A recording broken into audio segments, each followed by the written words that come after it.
m'avez déjà vu remplir mes sourcils et appliquer du fond de teint de nombreuses fois. Aujourd'hui, j'ai déjà mouillé mes cheveux et je vais prendre quelques mèches pour les couvrir d'huile afin qu'elles ne se dessèchent pas et paraissent sèches. Pour qu'ils aient toujours l'air mouillés puisque l'élément du jour est l'eau. Je vais faire un peu de contouring et ensuite ce que je vais utiliser est un bâton lumineux.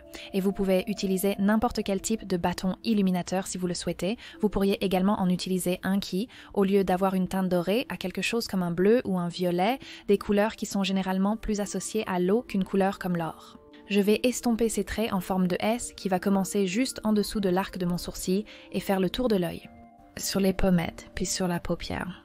Alors ce que je vais faire, c'est que je vais appliquer une colle spécifique pour fixer le scintillement. Vous pourriez aussi utiliser un peu de colle à cils, bien que cela a tendance à être un peu plus rude sur la paupière, donc vous pourriez ne pas vouloir faire cela, ou simplement obtenir une base très collante et l'appliquer sur toute la paupière avant de la recouvrir de paillettes. Et c'est des paillettes cosmétiques, ce ne sont pas des paillettes ordinaires. Vous ne voulez pas confondre les deux. Je vais remplir un peu plus mes sourcils et ensuite je vais prendre un fard à paupières bleu foncé. Ce que je vais faire, c'est que dans le coin externe, je vais garder cela aussi près des cils que possible. Et ensuite, ce que vous voulez essayer de faire, c'est que vous voulez essayer de faire en sorte qu'il semble que vous ayez été sous l'eau et les couleurs. Étirez lentement les couleurs fondues sur les côtés de votre visage vers le haut et estompez-les doucement. Prenez votre temps. Travaillez lentement la couleur et laissez votre main faire le travail pour les petits détails. Trop y penser peut gâcher le résultat. Passez d'un pinceau plus grand à un plus petit si nécessaire et travaillez progressivement les motifs qui se construisent autour de votre œil.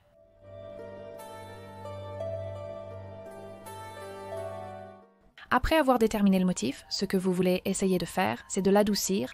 Vous pouvez donc utiliser quelque chose comme un pinceau estompeur duveteux ou vous pouvez même utiliser votre doigt en le tapotant très légèrement pour essayer de soulever et d'adoucir tout le motif.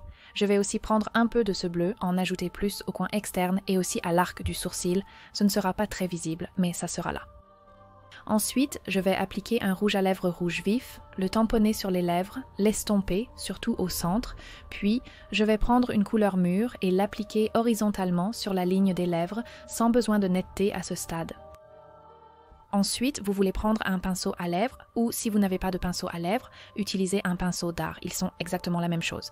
Et le pinceau dard sera probablement un peu plus précis, aussi si vous décidez de l'utiliser. Vous allez estomper cette couleur en vous concentrant principalement sur le coin externe des lèvres, avant d'ajouter un peu de cette brillance que nous avons utilisée sur la paupière, sur cette lueur en forme de C. Puis, ce bâton lumineux va aussi passer sur l'arc de Cupidon et ensuite sur le point culminant des lèvres. Je vais apporter encore plus de cette paillette sur le nez, le menton et le front avant de prendre un eyeliner bleu et je vais le tracer le long de la muqueuse.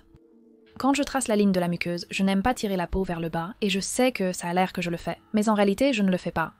Ce que je fais, c'est que je presse mon doigt contre la peau et cela fait rouler la paupière un peu, ce qui facilite le traçage de la ligne des cils. Ensuite, je vais appliquer quelques faux cils sur lesquels j'ai déjà appliqué quelques petits points de colle.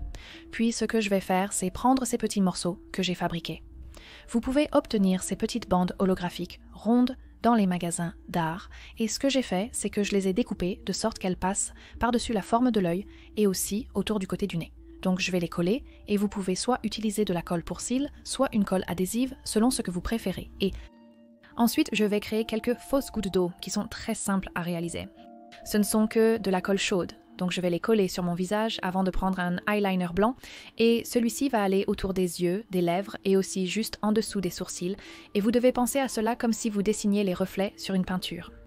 C'est la façon la plus simple de le voir et une fois que vous le regardez de ce point de vue, il est beaucoup plus facile de déterminer exactement où vous voulez appliquer ces reflets car ils n'ont pas besoin d'être parfaitement symétriques. Et c'est tout, vous avez terminé. Dites-moi quel élément vous voulez voir ensuite. Il me reste encore la terre et le feu dans la série, alors n'hésitez pas à laisser un commentaire sur celui que vous voulez voir ensuite. J'aurai une nouvelle vidéo pour vous vendredi prochain et je vous verrai alors.